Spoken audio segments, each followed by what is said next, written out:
Okay, welcome everyone. Welcome to Women's Energy Network, Be Your Own Hero. Today we have Kelly Jameson as our presenter today. Kelly Jameson is a health educator, certified personal trainer, heartfulness meditation champion, and soon to be licensed nutritionist. She's passionate about educating herself to support her clients' total being in mind, body, and spirit. She believes in tuning into each of these areas so each person can experience deep healing and empowerment. She worked in wellness in both community and corporate settings across the East Coast for over 10 years. Kelly is also experienced working with youth and adults with Virginia Tech University. She's currently employed with WebMD as a wellness program manager for their client company, Dominion Energy. Kelly is responsible for supporting an overall culture of well-being across Dominion, and by putting together well-being resources in the hands of employees to facilitate positive health changes. And beyond Kelly's professional experience in wellness, she knows what it means to be resilient when it comes to life challenges and health struggles. She believes that with each challenge we face, we learn better ways to tune into our own needs, listen to our inner voice, and cultivate self-love. Kelly received her bachelor's in health promotion from the University of Lynchburg and her master's in human nutrition and integrative health with a concentration in clinical nutrition from Maryland University of Integrative Health. Next slide, please. And we would like to acknowledge our corporate members, our Sustaining Elite corporate member, Microsoft, our Elite Plus member, Deloitte and Shell, and Premium Plus, Technip Energies. And Kelly, would you like to start and get started? Yes, Welcome. Thank you so much, Regina. Thank you. And thank you for this opportunity to speak today on these three powerful topics of change, burnout, and hope. To me, these topics are not just powerful, but they're very personal to our daily struggles. So I've included a handout for you that I would like you to walk through during our time together today. I would also encourage you to utilize the chat function if you feel comfortable sharing as I ask you questions. It's good to be vulnerable in certain situations if you feel comfortable, because our struggles are what really connect us in a positive way. So our agenda today, on the next slide, you'll see that we're going to discuss growing awareness on all of the changes we've experienced during this pandemic. We'll talk through changes in environment and emotions and employment. I'll walk you through a guided relaxation and a heartful self-assessment, which will lead us to discovering how we can recognize burnout within ourselves, in which ways it may manifest in our health, and what we can do to prevent burnout. We'll talk about hope, which is my favorite topic, and you'll learn how to foster hope. You'll hear real life stories of hope and discover 8 ways you can be your own hero. And after that, we'll go through another quick guided experience to help remind us to discover joy through gratitude in our lives. And last but not least, we'll wrap up with setting an intentional focus in an area of our life that we want to make meaningful changes.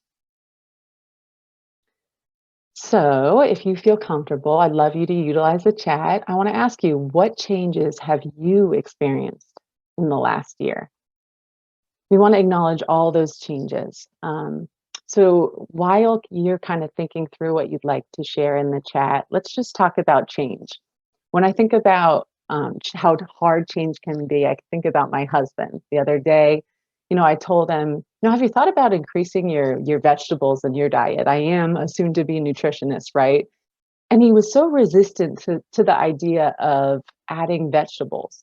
He likes vegetables, all different types of vegetables. I'm thinking he can add vegetables at any time of his day. Why is he so resistant to me suggesting him to add vegetables to help his health, right?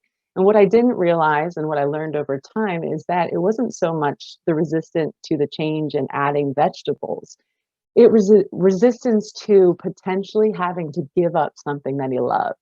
So he took that as, I may have to give up my bacon or my sausage to add the vegetables in my diet, right?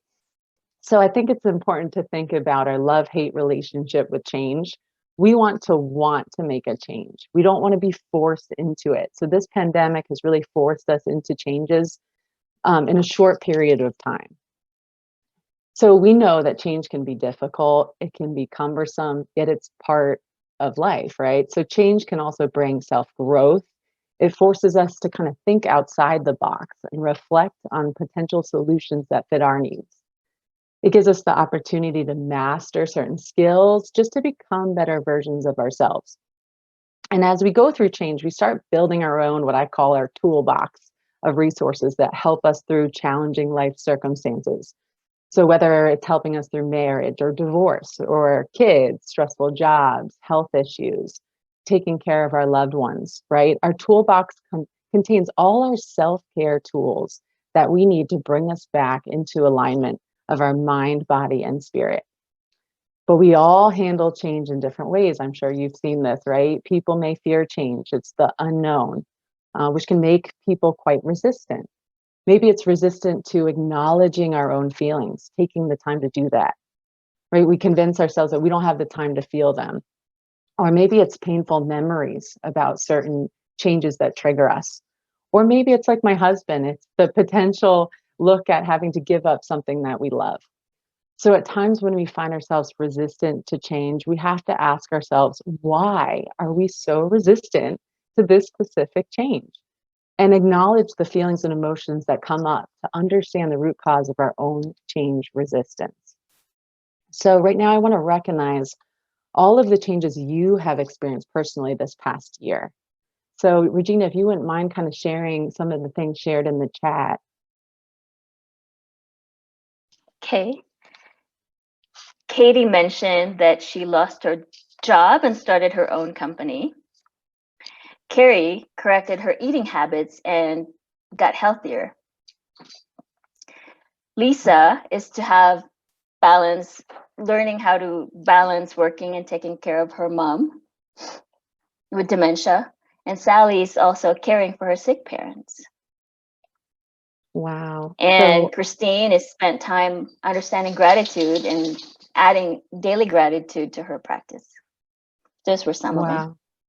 Thank you. You know what I love about those responses is they were really the pros, those positive things that you incorporate in your life based on the changes that we experienced. They weren't so much the cons or the negative. It was, I was resilient and this is what I did. That's beautiful. So on the next slide, I want to broadly just look at a handful of things in our environment and the pros and the cons of each.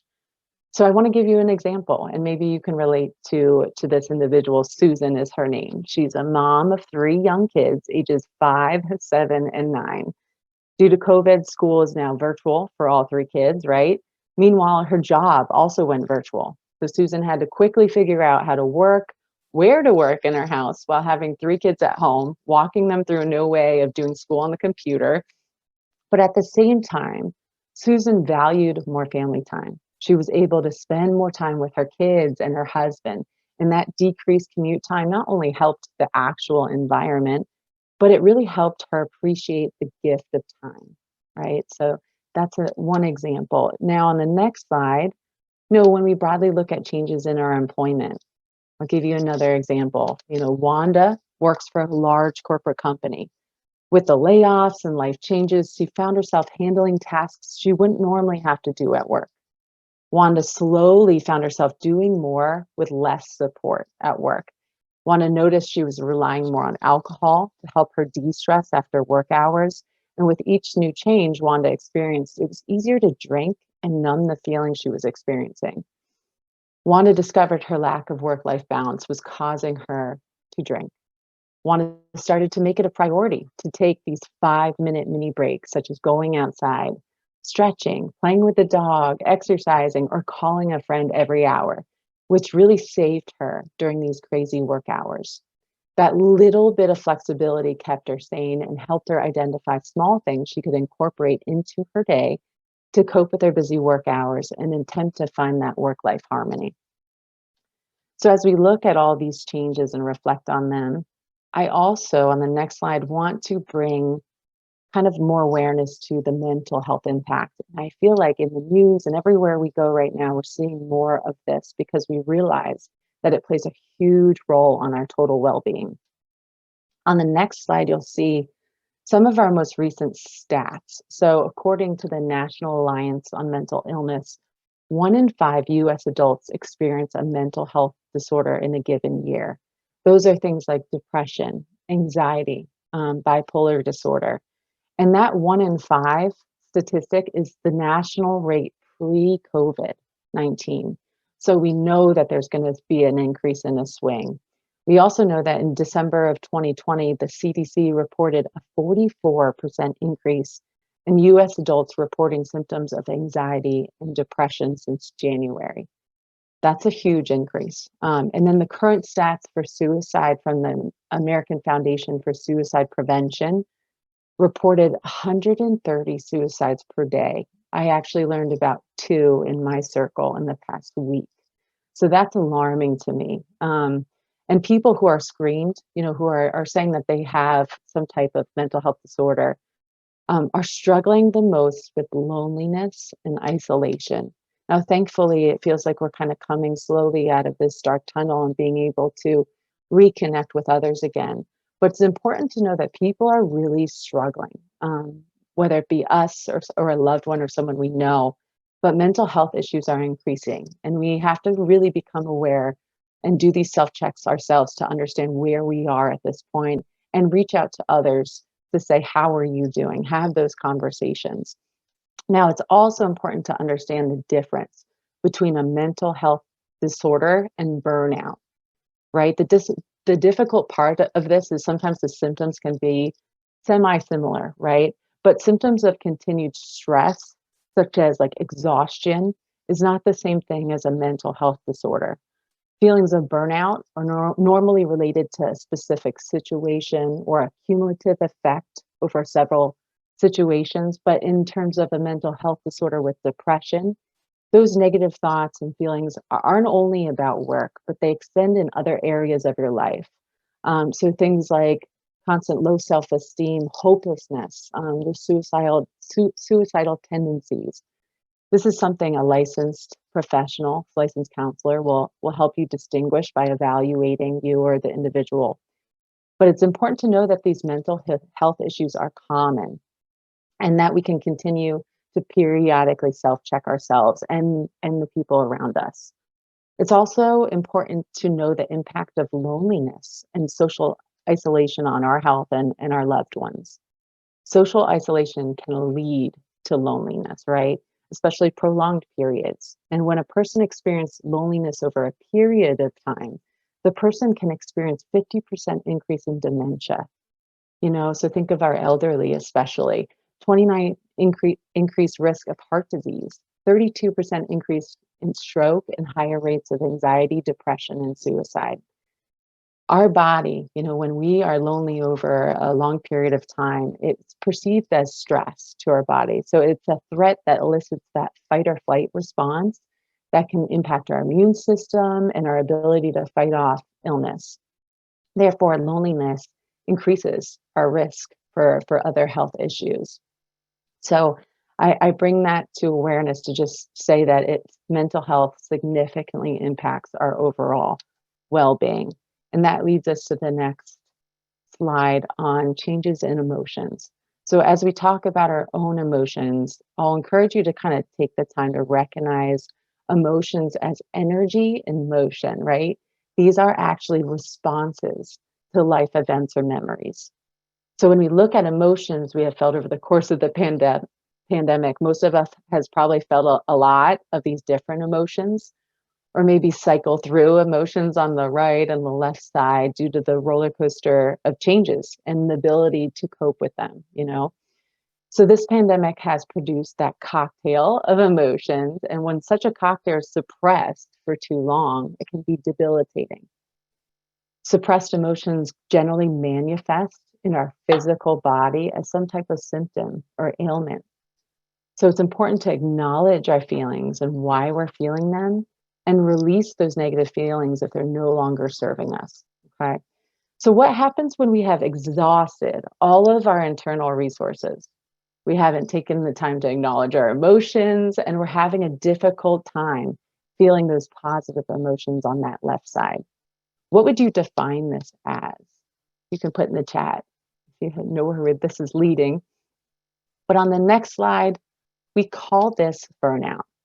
There's a point during the pandemic that a lot of people had experienced burnout. And on the next slide, I'll kind of explain what that looks like. So burnout is the state of mental and physical exhaustion that can zap the joy out of your career, your friendships, and your family interactions. And what leads to burnout? This is just continual exposure to stressful situations like loneliness, social isolation, changes like caring for an ill family member that's very stressful, working long hours over a long period of time, witnessing upsetting news continually, changes in home and work life. So, in a burnout state, you have exhausted your internal resources to cope with anything new that may come your way. I like to call it, I'm done. So I tell my husband, I am done. I can't take on anything else. I am burned out, right? And why does burnout occur? On the next slide, you'll see that if we look at it is not a mental health issue, right? Burnout is situational or habitual. So feelings of burnout are typically related to a specific situation, such as being overwhelmed at work, right, for a prolonged period of time, too much pressure, a lack of work-life balance, lack of recognition for achievements or hard work, a pessimistic outlook, and the inability to see the good in situations, or putting intentional focus into the good of situations. Maybe perfectionist tendencies. Oftentimes, these people work long hours so they get things just the way they want them while spreading themselves thin.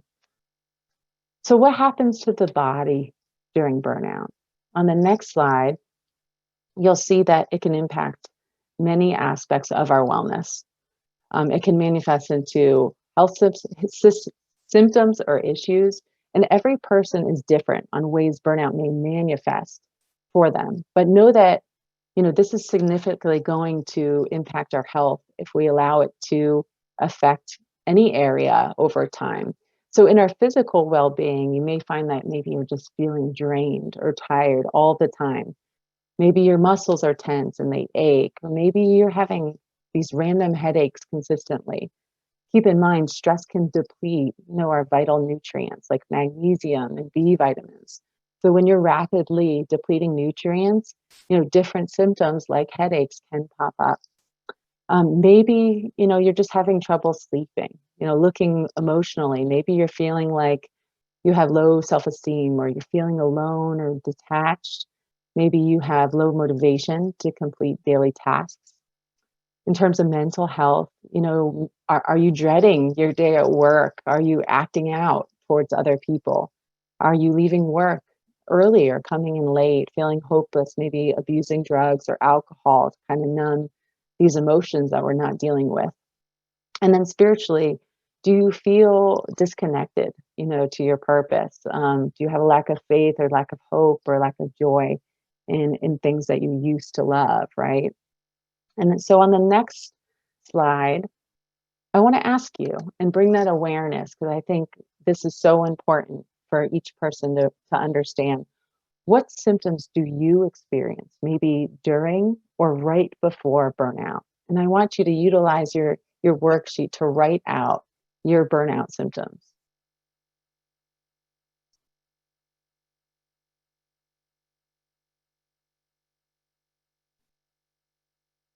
And then after you're able to kind of identify those burnout symptoms, I want to walk you through a guided exercise.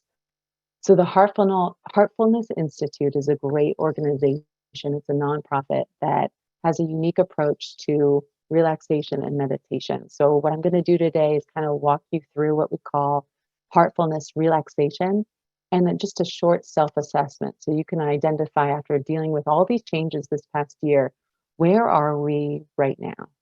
Okay, so I'm going to start by doing kind of a head to toe relaxation. So I'm going to ask you To begin by sitting in a comfortable position with your feet flat on the floor and closing your eyes very softly and very gently.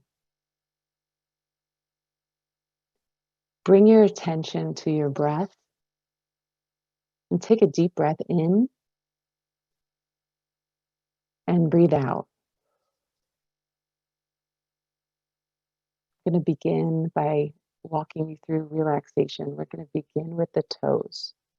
So wiggle your toes. Now feel all the muscles relax in your toes. Take a deep breath in and let go. Now relax your ankles and your feet. Feel the positive energy move up from the earth through your feet to your knees, relaxing the legs. Breathe in and let go. Now relax your thighs. Begin to feel that energy move up your legs, slowly relaxing them.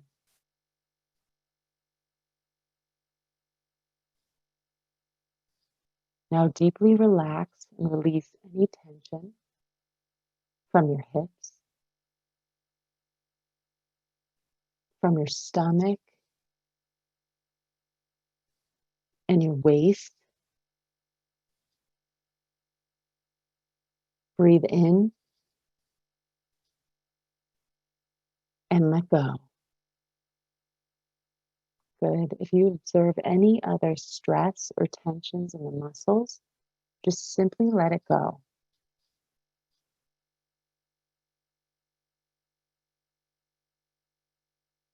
Now bring your attention to your back. Relax all the muscles in your back.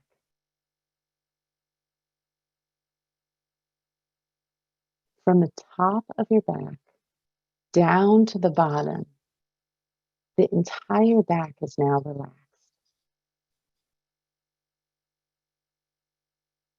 Now relax your chest and your shoulders. Feel your shoulders simply melting away.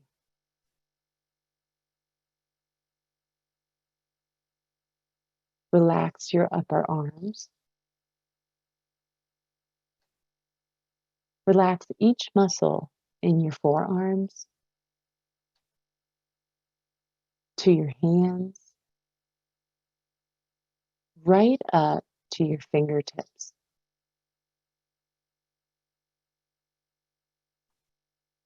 Now observe any tension in your neck area. A lot of tension and strain can sit there. Relax all the muscles in your neck.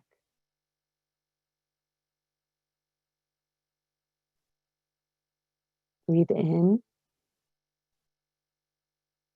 and let go. As you slowly move your awareness up to your face, relax the jaws, relax your mouth, relax your nose, relax your eyes, earlobes, your facial muscles. Relax your forehead,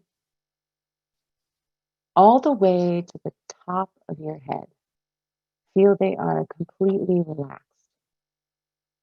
Breathe in and let go. Now all of your facial muscles are completely relaxed. Continue to feel that positive energy from the earth flow into your body through your feet. And now your whole body is completely relaxed and free of any tension.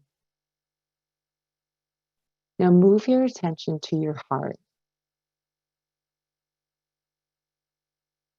Rest there for a little while. Notice how you feel and what emotions are coming up.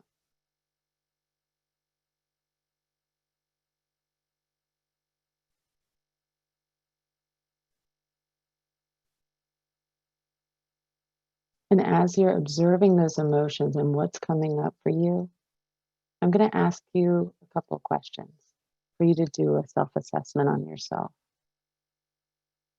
So, do I have to drag myself to work and have trouble getting started?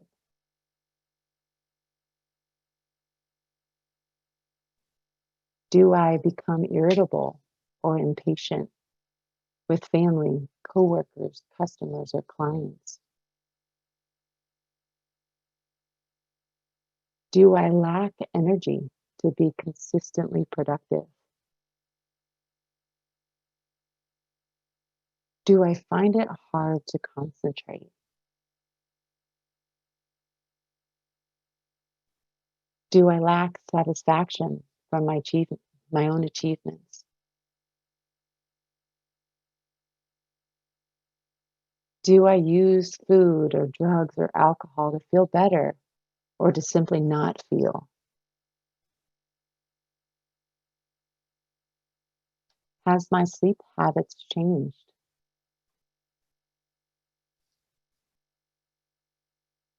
Do I experience unexplained headaches or some type of stomach problems or other physical complaints?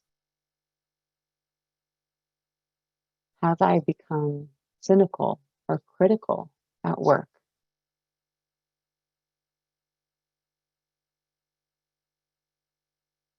I want you to take a mental note of what you learned about yourself just by observing your answers to those questions and your emotions. I want you to kind of slowly open your eyes and reorient yourself. But if you answered yes to any of these questions, you might be experiencing some level of burnout.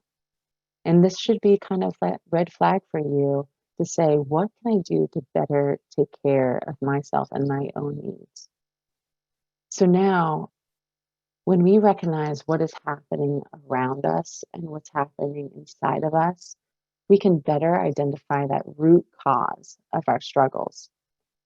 Based on our conversation and guided experience, I wanted to identify something you're struggling with. On your worksheet, it says everyone's struggling, and that's the truth. On the next slide, Regina, it says name it, own it, bring it to light without judgment so that we can come up with a plan to work through it. So, what specific things in your life are really bothering you or creating stress? It could be long work hours, lack of help, lack of connection, no work life balance. Write it down. And this is going to provide us some insight to as we talk about hope. So this is really my favorite topic, hope. So if you wouldn't mind, Regina, going to the next slide.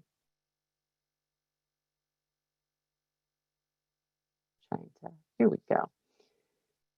So hope is so powerful. Hope is having the belief that everything is going to turn out okay, even in the darkest times. Hope is that connection or reconnection to our inner self, whether that connection is also supported by a faith system or not. But when we lose connection with ourselves, our values, our purpose is when we lose hope. When we are connected to our inner self, we are connected to our purpose. And that gives us a deeper sense of awareness of our current state we are in. Have you ever saw someone do something fantastic? I actually watched The Voice last night and I thought this. It took my breath away. I said, wow, just the singer was just amazing in every way. And I was like, they are really meant to be doing this. They were just amazing at what they were doing. So have you witnessed maybe a singer or a poet or an athlete, and you can see their purpose there. And there's a reason you're feeling that as an outsider. You can feel and see the connection that that person has made to their own purpose. For you to feel hope, you have to establish that self-transcending purpose in life. What brings you joy and what makes you come alive? How do you fill your cup in life? Finding hope and purpose can be found when we give back to others. It's a beautiful thing. Give back to get back. So I want you to think about a time when you helped a person in need. How did you feel? Well, you gave them hope, whether you realize that or not. So we lean on our values. Our core values are what matter the most. Those are the foundations to our behaviors and our actions and why we do the things we do. We have to go beyond our senses. They call it sensual appetite, and cultivate what the Heartfulness Institute calls the heart space. So when we go beyond our senses and deeper into love and joy, that is when we feel connection, compassion, love, kindness, when we connect to the heart rather than emotions of fear, stress, or anger. We allow our heart space to guide us in developing this deeper sense of awareness to our purpose, and it helps us foster hope. On the next slide, I want to tell you about your irreplaceable role. So I want each of you to know and continue to discover your own irreplaceable role on Earth. Each of you have a unique role that cannot be replaced. So there's only one me, there's only one Kelly, right? There's only one Regina, one Beth, one Susan, and that is you. No one can take that role. So I want you to ask yourself, and this is also on your worksheet, what makes you unique and special? If you can't think of these things right away, I bet your friends know exactly what they are. You know, I can name things off for my friends. But can you identify them in yourself, right? So I can tell you my story. At a young age, I learned my strength. At the age of 8, I had a ruptured appendix, which put me in the hospital for months. And at one point, when the doctors put metal drains in my side, you know, to pull out that infection, they could not control my fevers from all that infection that had spread through my body. And my parents requested a priest to come in to give me my last rites. So in the Catholic way, that's giving peace before death. And they didn't think I was going to make it, right? And I remember every single thing that happened during my stay in the hospital and the recovery after. You know, it was pretty traumatic. And the fact that I survived and recovered gave me hope and purpose. And a few years later, I was diagnosed with type 1 diabetes. So if you are familiar with what that means I'm insulin dependent, right? So my insulin injections that I give myself daily keep me alive, right? And I can honestly say that after lots of self-awareness and appreciation and changes and reflection, that I live a life that I love, right? And it has taught me the importance of the body, mind, and spirit, and those connections that we have from coming or having a connection that a life close to death can teach you. You appreciate those small things. So the small moments, the special people that seem so minuscule to others gave me hope. And with that, I say that unless we are challenged in some way, we don't know our true strength, right? So remember this as you go through times, or maybe you're going through them now, or you have in the past, that this is preparing you for something great, right? It allows you to better understand your purpose. And sorry, I'm getting so choked up right now, but it's just a beautiful thing when you find what that is. So reflect on the good that you bring to the world. Remind yourself of your irreplaceable role on this earth that no one can take away from you.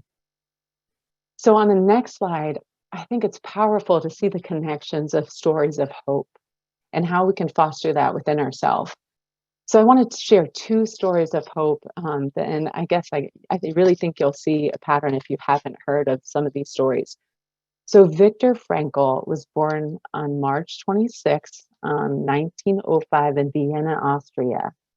He received his MD and his PhD degrees from the University of Vienna, where he studied psychiatry, neurology, and he focused on areas of suicide and depression. After treating thousands of people over the 4 years he was there, Frankl took a position as the head of the neurological department at the Rothschild Hospital, one of the few facilities that allowed Jews to practice medicine at the time. In 1942, Frankel and his parents, wife and brother were arrested and sent to a concentration camp. Frankel's father died there within 6 months, and over the course of the next 3 years, he was moved between 4 concentration camps, one which his brother died, and then his mother was killed, and his wife had also passed. When Frankel's camp was liberated in 1945, he learned of the death of all of his immediate family members, with the exception of his sister. And in the camps, Frankel and fellow prisoners made an effort to address issues they observed in other inmates. In an effort to prevent suicide attempts, Frankel and others tried to help other inmates facing severe depression by encouraging them to reflect on positive memories, moments, scenes, and thoughts. Frankel believed that even in the midst of dehumanizing and atrocious conditions, life still had meaning and that suffering had a purpose. Frankel thought that during extreme physical circumstances, a person could escape through his or her spiritual self as a means to survive unbearable conditions. He believed the spiritual self could not be affected by external forces. He argued that finding meaning in everyday moments can enable trauma survivors to avoid the bitterness that are often the results of prolonged trauma. He believed that meaning can be found through creativity and work, human interaction and experience, and the manner in which we respond to suffering. And then I want to tell you about my dear friend. My friend grew up in poverty, where both his parents were unfortunately on drugs, and over time they could no longer take care of him. His basic necessities were unmet, things that we may take for granted: food, water, shelter, at a very young age into his teenage years. He saw things and events that no child should ever see. And I asked him, I said, what gave you hope in such disappointing and traumatic times? And he told me he believed he was stronger, that he had a purpose. He believed that in the way that he was protected. He also believed that the suffering and the negative things he was going through wouldn't last forever. He had hope at such a young age. The confidence that he had in his own purpose allowed him to drive forward. And to this day, he's very aware and more appreciative of the small things in life that are important to him, like family, connections, love, generosity. So when we hear and we look at the patterns of these stories of hope, what I find is suffering brings purpose and meaning to life and allows us to better feel and appreciate joy. We learn that we have the power to find meaning in anything we do if we can allow ourselves to see it. We find that through suffering and tough situations, we appreciate the small joys in life so much more. So having hope means we believe in our purpose. Our struggles provide growth and meaning in our lives, and we appreciate the small joys that give us a higher sense of awareness and a better ability to help others. So on the next slide, we have to be our own hero in life. No one cares more about us and our own well-being than ourselves. So we have to put in the work to become our own hero. So I put together 8 ways that you can become your own hero. Number 1, find meaning and purpose in your life. So explore those unique talents and skills you bring to the world. Ask yourself, what fills my cup? What brings me joy and happiness? Number 2, train yourself to find the blessing in everything, from the big things in life to the very small moments, a smile from a stranger to a random acts of kindness from your coworker or a family member. Reframe your thinking when you find that negative thoughts are entering. Clear yourself of those unwanted emotions and just let them go. Simply let them go. Number 3, build and stay connected to your care team. There's an African proverb that says, if you want to go quickly, go alone. But if you want to go far, go together. So connect with people with similar values, meaning, and purpose. Your care team could be your family. It could be friends, your church, or a licensed professional, or a personal trainer. Whatever helps you become the best version of yourself. Find your tribe. 4, know your limits. Know your capacity for taking on tasks professionally and personally. We want to prevent burnout by having harmony in our work and personal life. Set those boundaries to create that harmony and protect yourself. Don't expect your boss or your husband or your family is going to set that for you. Be your own hero. And 5, manage your emotions. We talked a lot about emotions. Acknowledge, how you're feeling. Cope with the blues. Get to the root cause of your emotions. See a licensed professional to help you sort through them if you need it.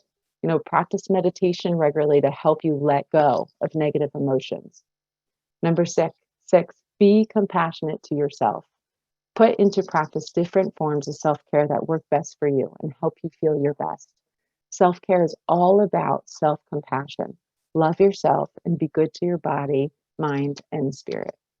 7, focus on what you can control, and let go what you can't, right? Sometimes it's easier said than done, but you can't always control what's going on around you, but you can control what's going on inside of you.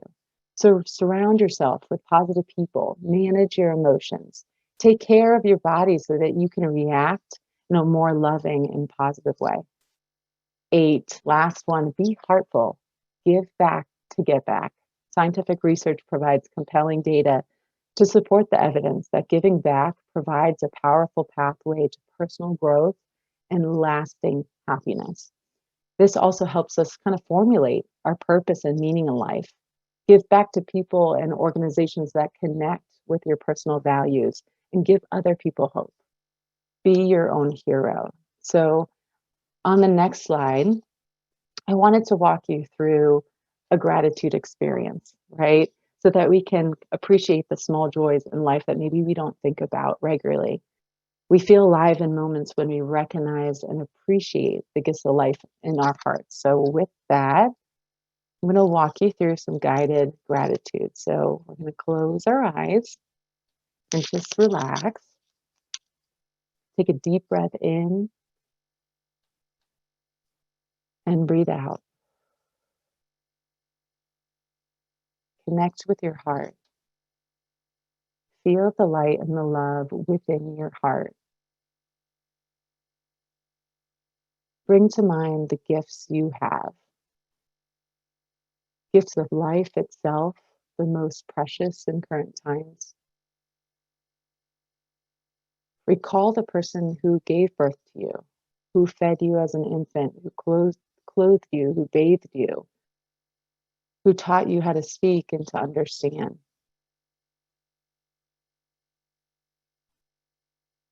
Recognize that we are alive in our body, breathing with the gift of hearing, seeing, smelling, and walking. Acknowledge the body parts and think how it supports us day in and day out. Think of the gifts we have in just our physical body.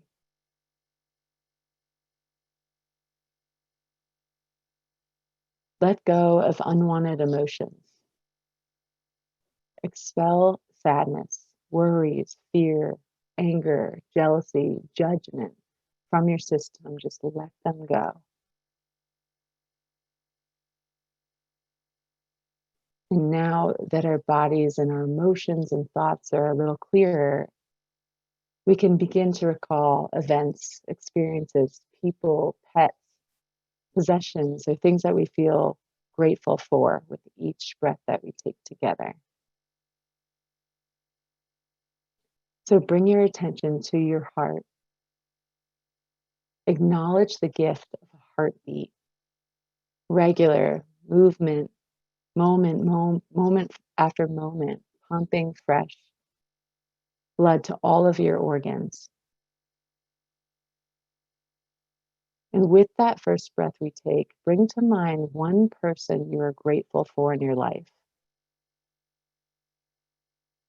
Recall the best people in your life. It could be a child, a husband, significant other, a parent, a smile from a friend. And with the second breath, bring to mind one thing in your life that you are grateful for. Maybe your job, house, your coworkers, could be anything.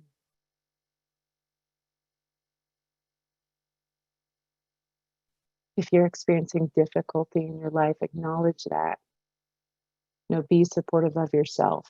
Bring in a diverse perspective to try to see the good side of things. And with our third breath, bring to mind opportunity in your life where you could help others. Being able to serve community, church, nonprofit, or a new project.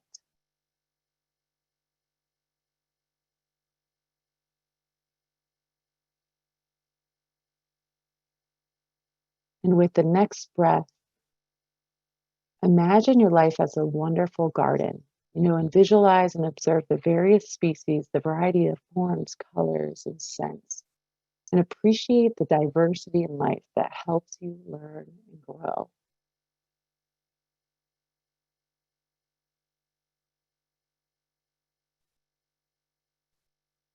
And with that last breath, send thoughts of joy and gratitude to all of your loved ones and those around you that are here today.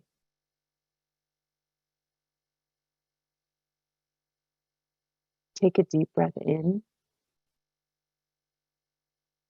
and slowly let go.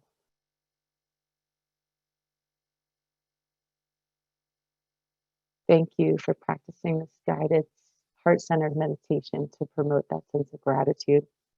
I want you to, as you're slowly reorienting yourself and opening your eyes, to write down on your sheet all the things you're grateful for. Notice your body, your emotions, and your thoughts. No judging yourself, just noticing where you were before we started and where you are now. With practice, you can find yourself feeling grateful easier wherever you are, whether you choose to journal and note, things each day, but you can draw on the strength of this gratitude whenever you wish. So with that, I want to bring you to our next slide as we're starting to wrap up. Intentional focus. So what I want you to do now is to choose one area of your life where you want to focus, an area that is most important to you right now. Maybe you have reflected over our time together and better understood what that looks like for you, a place where maybe you're struggling or just a place where you need a little extra support. So choose that topic.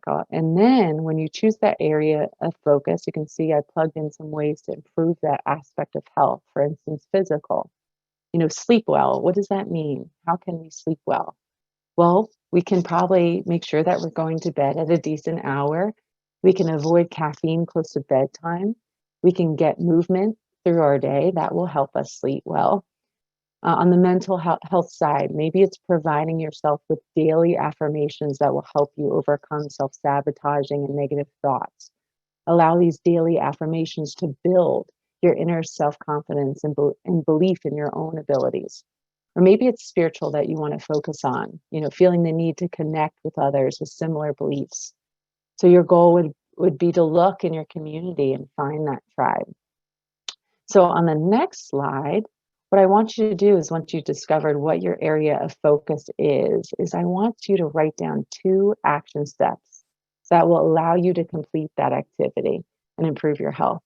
So if I'm choosing emotional focus and I want to practice gratitude, these are 2 things that I could do. I'm going to jot in a gratitude journal every day. When I wake up and I'm drinking my coffee, that's when I tend to have time. I'm going to write down 3 things I'm grateful for. And if I start to notice that there's negative feelings throughout the day, I'm going to go back to that gratitude journal and read them. 2, give back to get back. I'm going to tell one person a day how much they appreciate or how much I appreciate them. So these action steps resonate with me. When we think of our action step, we also have to think of our barriers to change, right? We talked about resistance. Why are we feeling resistance to change? What do I need to overcome to be consistent about these 2 action steps? And how will I stay motivated to consistently put in the work, right? This will allow us to find that meaning and purpose within ourselves.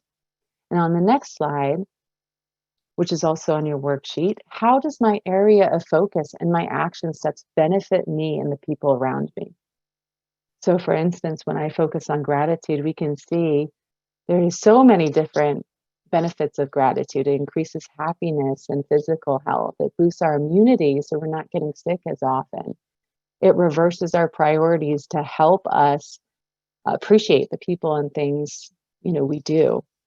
So allow those benefits to really motivate you to stay consistent and to just be your own hero.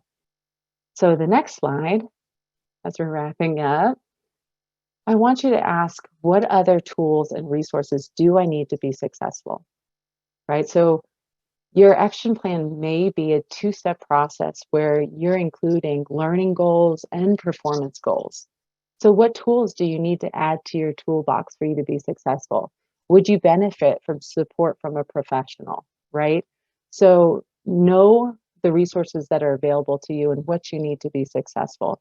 Know that for me too, I can be a resource for you if you're looking for ways to improve your physical health, your emotional health, or your mental health. I'm happy to share those things.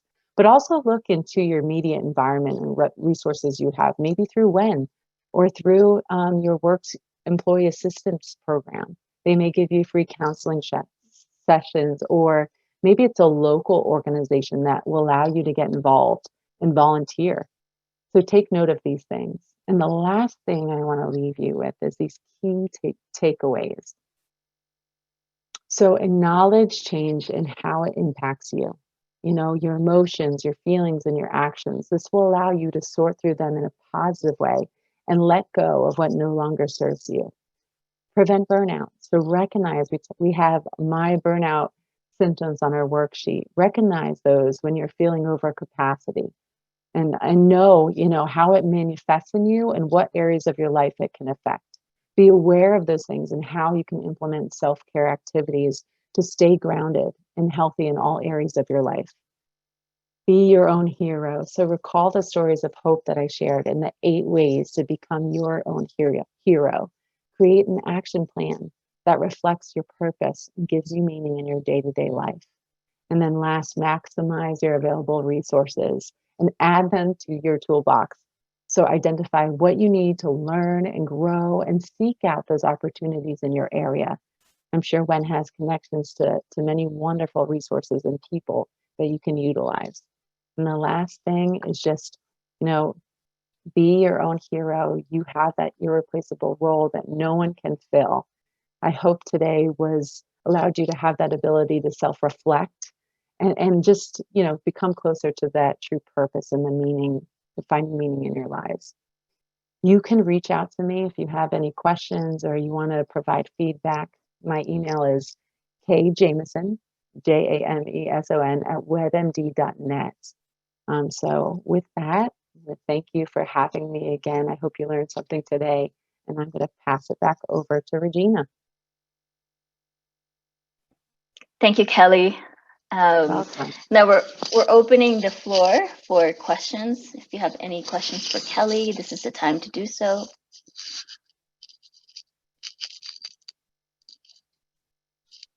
Kelly, one of the things that I've taken away from your presentation really was having the limitations, right? Knowing your limits.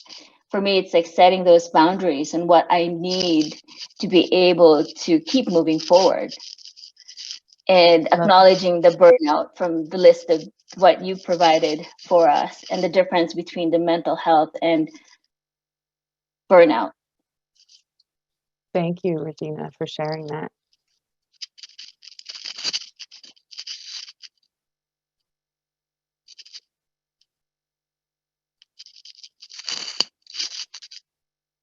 You're welcome, guys.